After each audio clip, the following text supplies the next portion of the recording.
여러분 안녕하십니까. 이재용 삼성 회장이 1심에 이어서 2심에서도 무죄를 선고받았습니다.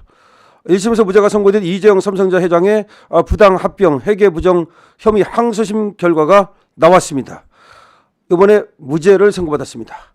서울고법 형사 13부에서 오늘 오후 2시 이 회장의 2심 선고 기일이 열렸습니다. 작년 2월 5일 1심 선고가 열린 지 1년 만입니다.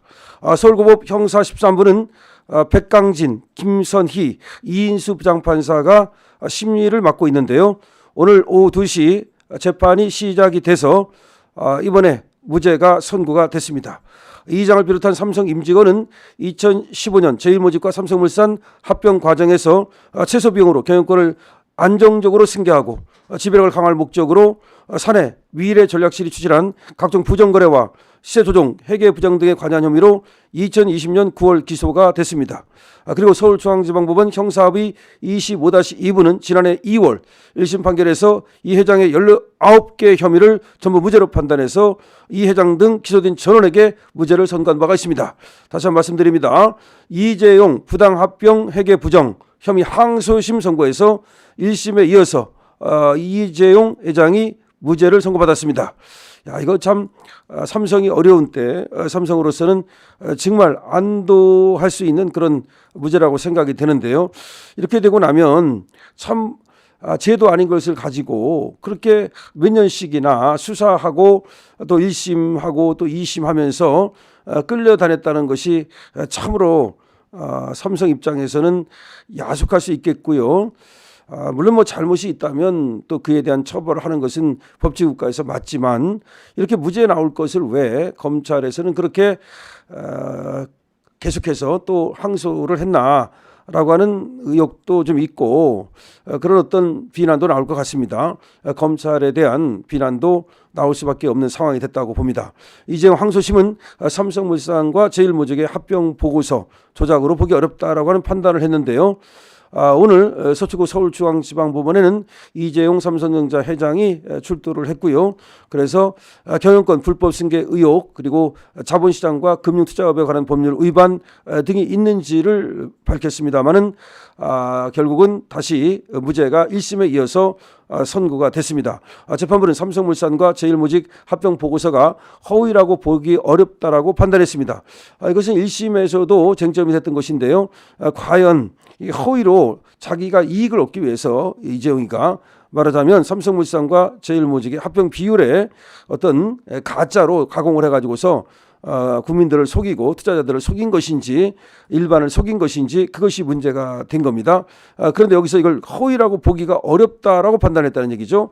그렇다면 결국 무죄가 된다는 얘기인데요. 삼성물산과 제일모직의 합병 보고서 이것이 허위로 보기 어렵다. 여러분 아시다시피 삼성물산과 제일모직이 합병을 했습니다. 그러면서 당시에 제일모직을 많이 갖고 있었던 이재용에게 유리하게 하기 위해서 이 합병 비율에 어떻게 불공정한 그런 어떤 일이 있었다. 이런 얘기인데 여기에 대해서 다시 무죄를 선고를 한 겁니다.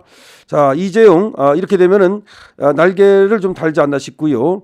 그리고 검찰에서도 말이죠. 대법원에 상고를 하는 것은 조금 아마 이제 생각을 해볼 겁니다. 왜 그러냐면 1심에서도 무죄가 났고 2심에서도 무죄가 났는데 다시 또 대법원에 상고를 함으로써 또 이렇게 법적 절차에 가둬두는 것은 국가를 위해서도 도움이 되지 않고 1심과 2심과 무죄가 된 마당에 다시 또 대법원까지 끌고 간다는 것은 지나치게 이 피고인에게 불리한 거 아니냐. 물론 할 수는 있습니다만은 그런 어떤 상황이 연출될 것으로 보여집니다.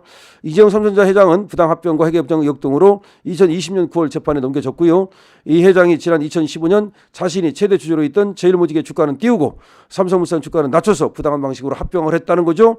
이후 불법 논란을 차단하기 위해서 제일모직 자회사인 삼성바이오로직스의 분식 회계에도 가담했다는 것이 혐의의 골자입니다. 검찰은 이 회장 경영권 강화를 목적으로 삼성이 그룹 차원에서 조직적으로 범행을 저질렀다고 주장했지만 1심은 이 회장과 관련자 전원에게 무죄를 선고했고요.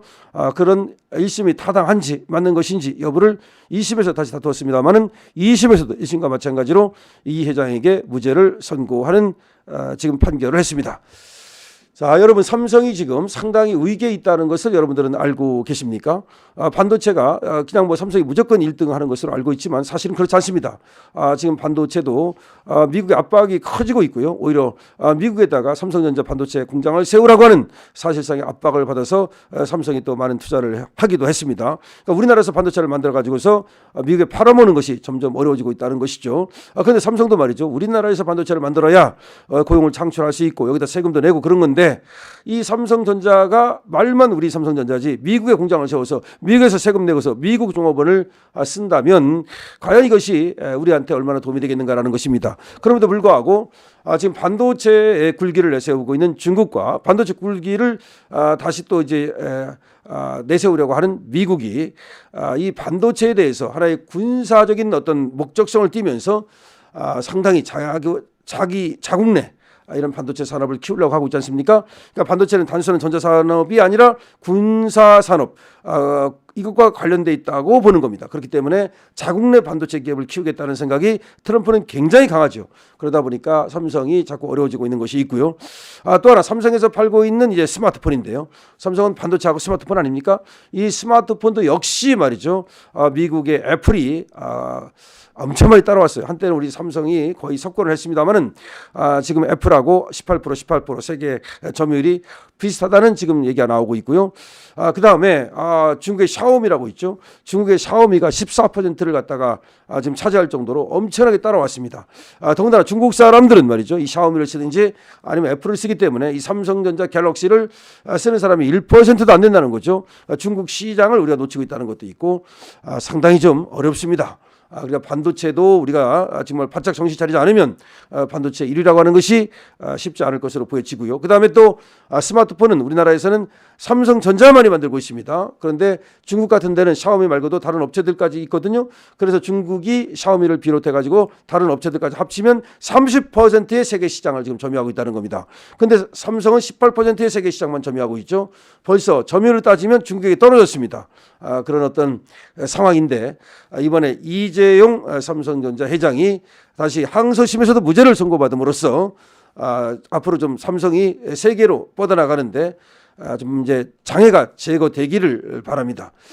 지금 삼성물산과 제일모직의 합병 비율과 관련해서 그다음에 합병 보고서라든지 이것들의 조작과 관련해 가지고 허위와 관련해서 계속해서 수사를 받고 그리고 또 1심 재판을 받고 다시 또 2심에서 재판을 받으면서 삼성전자 이재용 회장은 외국에 나가는 것도 좀 어려움을 겪었고 그리고 과감한 투자도 어려움을 겪었고 그렇습니다. 그렇기 때문에 이번에 2심을 계기로 말이죠. 삼성전자가 우리 이재용을 중심으로 해가지고서 똘똘 뭉쳐가지고서 반도체 대한민국 굴기 그다음에 또 스마트폰 대한민국 굴기 여기에 도움이 됐으면 좋겠다는 생각을 합니다. 어쨌든 이재용 회장 이렇게 무죄 나온 거 말이죠. 물론 뭐 잘못이 있으면 처벌받아야 되지만 어떻게 무죄가 나왔으니까 우리는 이재용 회장에게 어떤 고생했다는 얘기를 전하고 그리고 사업 보국으로 그야말로 대한민국에 큰 어떤 좀 족적을 남겨서 애국하는 그런 어떤 삼성전자 정말 세계적인 또 삼성전자로 다시 거듭나기를 기대를 하겠습니다. 여러분도 댓글 남겨주시고요. 그리고 무엇보다도 공유와 그리고 구독을 해야만 또 많은 사람에게 전파가 될 수 있습니다. 강실업 TV입니다.